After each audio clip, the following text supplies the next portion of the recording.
Bom, boa noite a todos, agradeço pela presença, mais um trabalho online aqui para todos nós. Fui convidado para conversar com vocês hoje sobre uma lição do livro Pão Nosso, a lição número 151, cujo título é Ninguém se Retira. Mas antes de começar a falar sobre a lição, eu sempre gosto de comentar sobre outros assuntos, então um assunto que eu sempre trago quando eu faço algum comentário, é sobre aquela série que tem na Netflix e na Amazon, chamada The Chosen, O Escolhido, né, que conta a história de Jesus, né? E por que eu acho interessante essa série? Porque, primeiro, é uma série, né? São episódios mais curtos, não é aquele filme longuíssimo que conta a história de Jesus, desde o nascimento até o desencarne. Então, são episódios bem interessantes, mostram um Jesus mais humano, um Jesus no dia a dia, ali nas confusões que ele se envolve com os apóstolos, Jesus que faz piada com os apóstolos, que brinca com eles, então é uma coisa bem interessante, mostra uma versão ali bem humanizada de Jesus.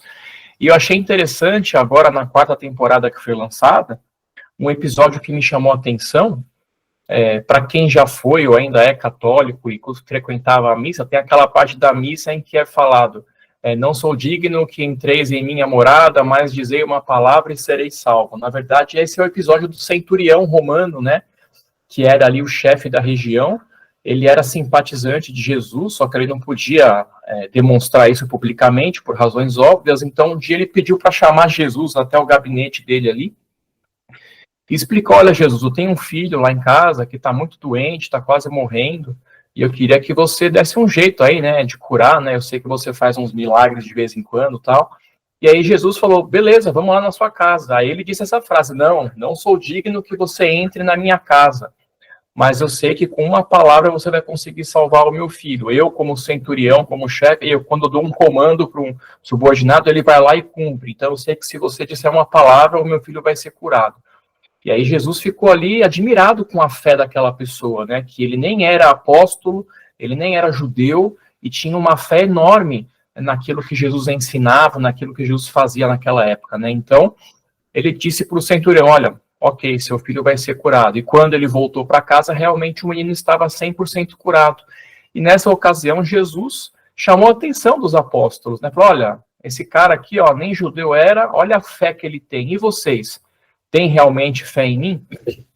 Então fica aí para reflexão, né? E é uma cena muito, muito bonita, muito emocionante, porque uma coisa é você ler o evangelho, né? A letra ali, as palavras, outra coisa é você ver uma cena, né? Mostrando como foi isso. Então é bem interessante, né? E falando também de um assunto super atual, né? Hoje foi escolhido o novo Papa, né? Leão XIV.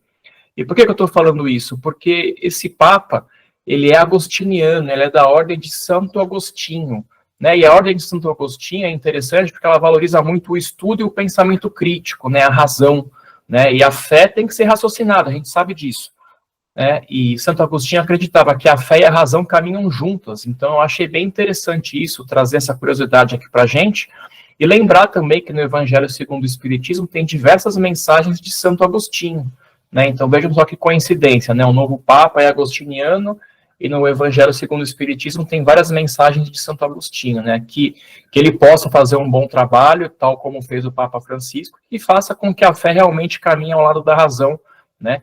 Que é o que o mundo mais precisa. Bom, então, superados esses comentários iniciais, vamos para a lição propriamente dita. O Pão Nosso é um livro publicado em 1950, né? Ou seja, já tem 75 anos de existência, e a 39ª obra psicografada pelo Chico Xavier. E como eu sempre gosto de falar, o Chico psicografou 412 livros ao longo da sua vida.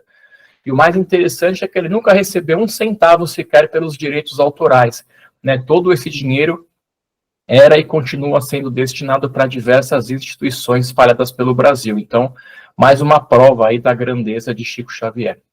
A lição de hoje, que é a 151, o título é Ninguém se Retira, é inspirada no Evangelho de João, capítulo 6, versículo 68. Eu coloquei o 69 também para poder ficar mais claro o contexto.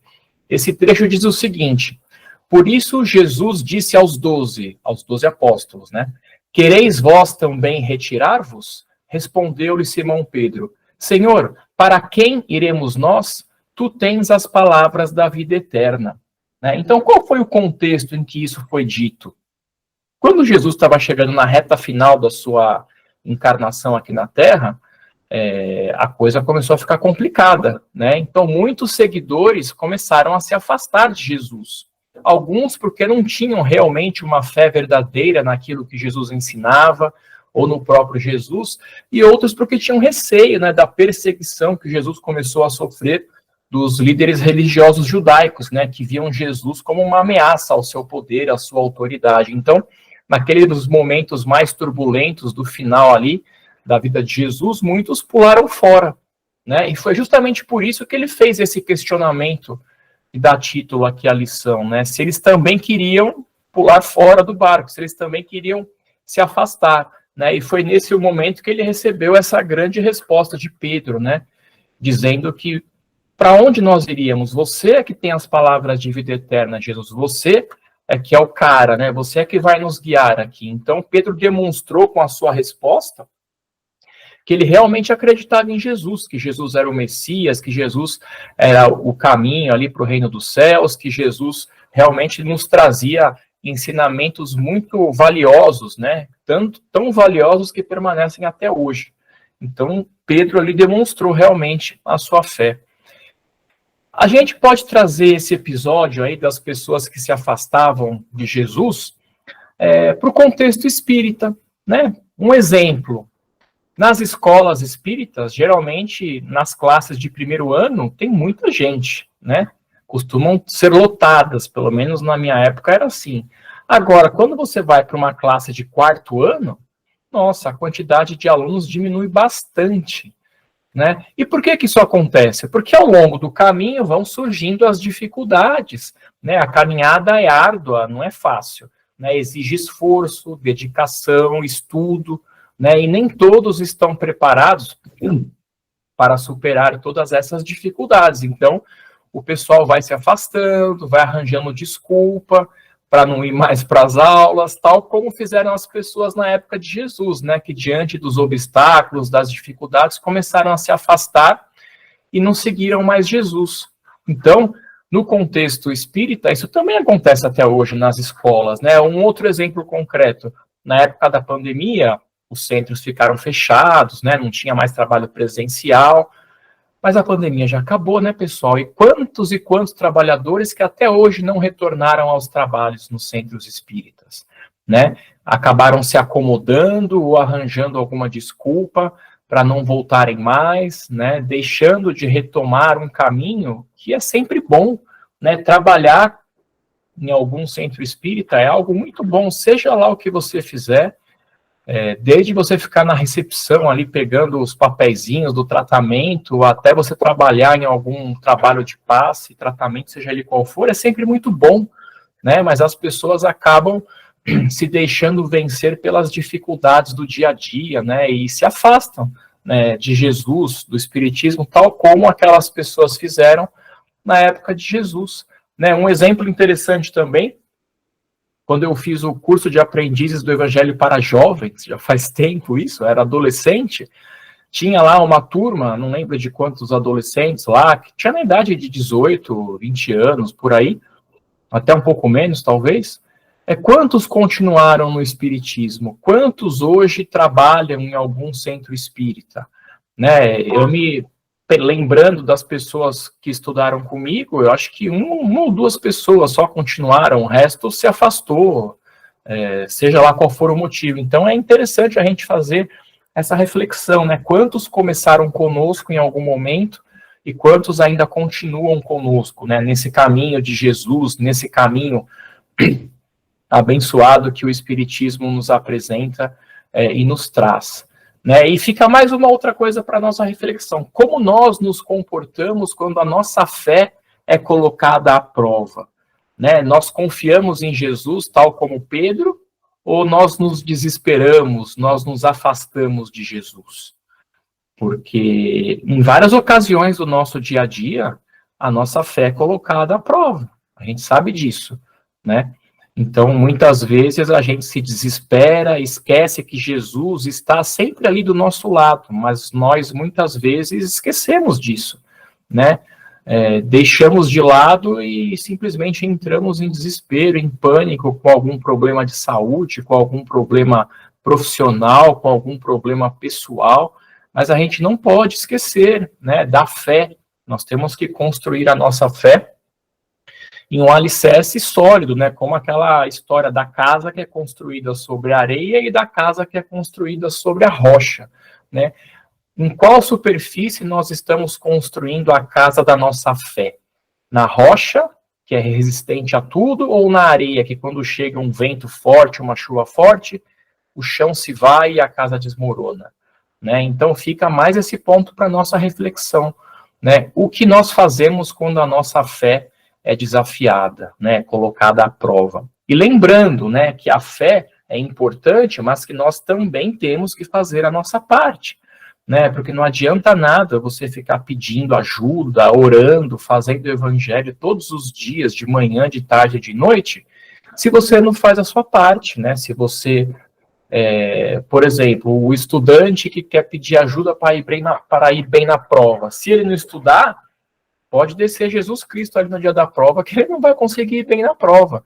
Né, a pessoa que está procurando emprego, por exemplo, mas não faz nada, não sai para procurar emprego, não pesquisa na internet, vai querer que alguém bata na sua porta oferecendo um emprego? Não, né? Eu, profissional autônomo, advogado, se eu não correr atrás de clientes novos e casos novos, como é que eu vou sobreviver? Vai cair do céu um cliente? Não, eu peço ajuda quando eu faço o meu evangelho, mas eu corro atrás, eu me esforço, porque eu sei que a junção das duas coisas vai funcionar e eu vou conseguir progredir, né? Então, lembremos sempre de fazer a nossa parte e de realmente acreditarmos nos ensinamentos de Jesus, em realmente acreditarmos que Ele é o nosso melhor amigo, que Ele está sempre ao nosso lado, né? Iluminando o nosso caminho, guiando os nossos passos para que a gente possa cumprir a nossa tarefa aqui na Terra. Né? Qual é a nossa tarefa aqui na Terra? Não faço a mínima ideia. Cada um tem a sua própria tarefa, a sua programação reencarnatória. O que nós sabemos é o caminho que devemos seguir, que é o caminho do bem. E quem vai nos guiar por esse caminho? Jesus, que é o nosso irmão maior, o governante aqui do planeta Terra, que deixou diversos ensinamentos, né, para que nós possamos nos esforçar para seguir esses ensinamentos. Então, esse é o caminho e esse é o nosso guia, que é Jesus, né? E para concluir o nosso comentário aqui de hoje, justamente falando sobre a questão da fé, tem uma historinha bem interessante que diz o seguinte: em uma determinada cidade lá no sertão do Nordeste, não chovia há muito tempo, né? Aquela seca brava, né? E as pessoas estavam desesperadas para que chovesse, né? Para que elas pudessem ali cultivar as suas lavouras, enfim, ter uma vida mais tranquila. Então, as pessoas se reuniram, foram até a igreja lá da cidade e pediram para o padre rezar uma missa, né, pedindo que Deus mandasse chuva lá para aquela cidade, porque a situação realmente estava insustentável, né, há muito tempo sem chover naquela localidade. Aí o padre ficou meio reticente, né, falou: não, mas eu acho que não vale a pena rezar, vocês não têm fé?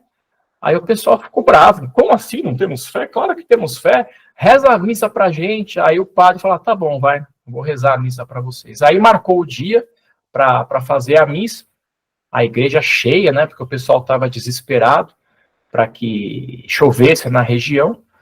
E aí o padre começou a missa um pouco assim, incomodado, digamos assim, né, desgostoso ali com o que ele viu, porque ele falou: olha, realmente eu estou decepcionado com vocês, porque vocês são pessoas de pouca fé. E aí todo mundo ficou de olho arregalado: não, mas por quê? Olha só, vocês vieram aqui, me pediram para rezar uma missa, para pedir a Deus para mandar uma chuva aqui para a gente. Todo mundo veio aqui para a missa e eu estou olhando aqui, ninguém trouxe um guarda-chuva. Que fé é essa que vocês possuem, que vem aqui até a casa de Deus, aqui a igreja, numa missa pedindo para chover e nem trazem um guarda-chuva, na fé, na esperança de que ao sair da igreja a chuva já estará caindo, né? Então, essa historinha é interessante porque realmente coloca aí a prova, né? Muitas vezes a gente diz que tem fé, que acredita, mas é só da boca para fora, porque você não demonstra né, no seu dia a dia, que você realmente acredita em Jesus, que você realmente acredita na existência do plano espiritual, ou seja lá o que for, né? Então vamos levar para nossas casas a lição do padre aí que eu comentei da historinha, né? Se você realmente acredita em algo que você precisa e pede, já deixe tudo engatilhado, né? Se está pedindo chuva, já leve o guarda-chuva com você, porque isso vai reforçar ainda mais a sua fé, a sua crença naquilo que você está pedindo ou naquilo que você está precisando. Então é isso, pessoal. Ficam aqui as reflexões para a nossa noite, com essas perguntas que a gente fez aqui. Estamos realmente colocando em prática o que Jesus ensinou. Quando temos um problema, nós realmente temos fé, né? Nós fazemos a nossa parte. Então é isso. Agradeço a todos aí pela atenção, pedindo a Jesus que nos ilumine, que nos abençoe e que possamos ser realmente pessoas de fé, principalmente diante das dificuldades. Obrigado.